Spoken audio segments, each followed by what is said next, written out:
নমস্কার বন্ধুরা, আমি চলে এসেছি আপনাদের পামেলা লাইফস্টাইল চ্যানেলে। আপনাদেরকে অনেক অনেক স্বাগত জানাই। আশা করি আপনারা সবাই ভালো আছেন এবং আমিও কিন্তু ভালো আছি। আজকে একটি মজাদার রেসিপি আপনাদের সঙ্গে শেয়ার করতে চলেছি। রেসিপিটি হলো এগ চাউমিন অ্যান্ড ভেজিটেবিল। তো ভেজিটেবিল দিয়ে এগ চাউমিনটা কীভাবে সহজভাবে বানিয়ে নিলাম, চলুন তাহলে সেটাই দেখা যাক। এই যে দেখতে পাচ্ছেন, এখানে কিন্তু হায়দ্রাবাদিতে এইভাবেই কিন্তু নুডলসগুলো আর কি থাকে, 5টা থাকে। দাম নেয় প্রায় 70 টাকার মতন কাছাকাছি। তো খুব সুন্দর খেতে লাগে আর খুব সরু হয় চাউমিনটা। তো চলুন এটাই আজকে বানিয়ে দেখাবো। তো নাস্তাতে আজকে এটাই বানিয়েছিলাম, তো আপনাদের সঙ্গে তাই এটাই ভাবলাম চলুন তাহলে শেয়ার করা যাক। কেমন লাগছে কিন্তু অবশ্যই কিন্তু জানাবেন। আর শেষে আছে একটি আকর্ষণীয় জিনিস, যেটা দিতে চাউমিনটার স্বাদটা পুরো দ্বিগুণ হয়ে গেছে। তো চলুন, যে আমি একটু লবণ দিয়ে দিলাম।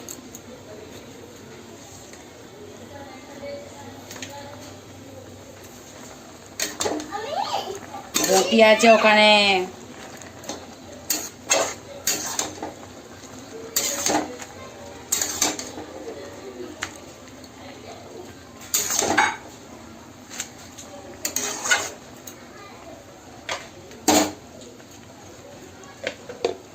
এই দেখুন গাজর লম্বা লম্বা করে, এগুলো আলু লম্বা করে, গাজর এই সুন্দর করে বিম করে কেটে নিয়েছি।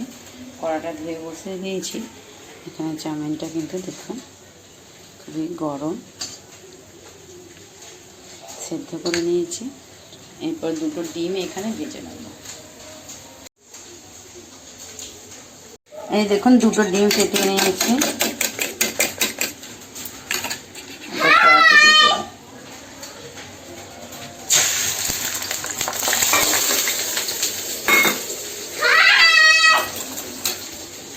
কি বলছে মা?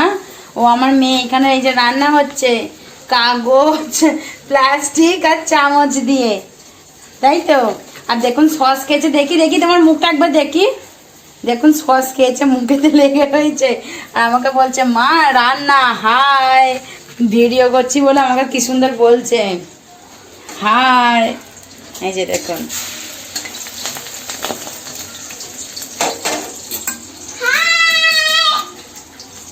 ঠিক আছে মেয়েও শিখে গেছে। ভিডিওটা অন করলেই দেখুন এই যে হাই। কি বলছো মা? বলতে লাগছে না, হাই ফ্লাইং কিস দিয়ে দিচ্ছে। আবিটা পড়তে বসবে, আন্টিদারকে আবি বলে দেবে। এ থেকে জেড পর্যন্ত, এ পর যেগুলো হয় আর কি, এগুলো বলতে পারে। আর এ আর বিটা লিখতে শিখছে। এটা মোটামুটি নিজে নিজে পেরে গেছে, বিটা পারে না। এইটা লিখতে পেরে গেছে, বিটা লিখতে পারে না। বিটা লেখানো হচ্ছে এবারে থেকে থেকে, মানে দুদিন করে একটা করে অক্ষর যাচ্ছে। দেখা যাক কতদূর তাড়াতাড়ি। এখন তো সারা জীবন পড়ে রয়েছে শেখার জন্য, তাই না? অত বেশি ওই জন্য অত বেশি জোর দিই না, যতটা পরে পড়বে, যতটা খেলে খেলে এরকম। ডিমটা আমার ভাজা হয়ে যাচ্ছে।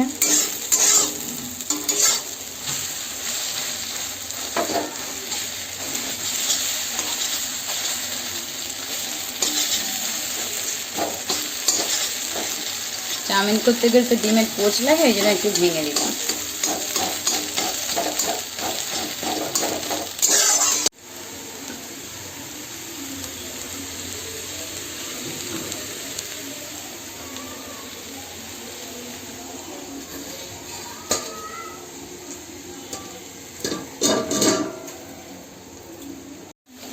দেখুন ভাজা ভালো কিন্তু ভাবে হয়ে গেছে।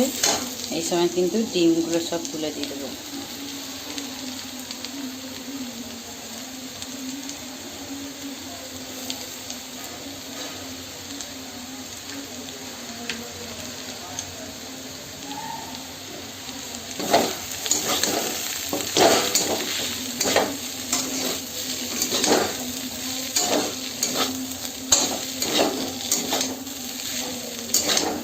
দেখুন একটু চিলি পেস্ট, টমেটো কেচাপ দিয়েছি, সয়া সস দিয়েছি। এবার দিতে হবে চিলি পেস্ট।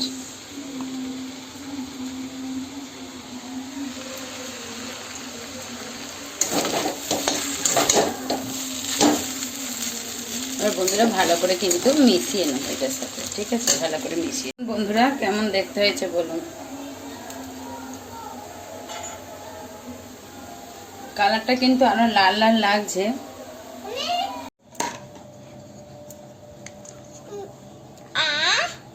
এই যে এখন চাউমিন খাচ্ছি।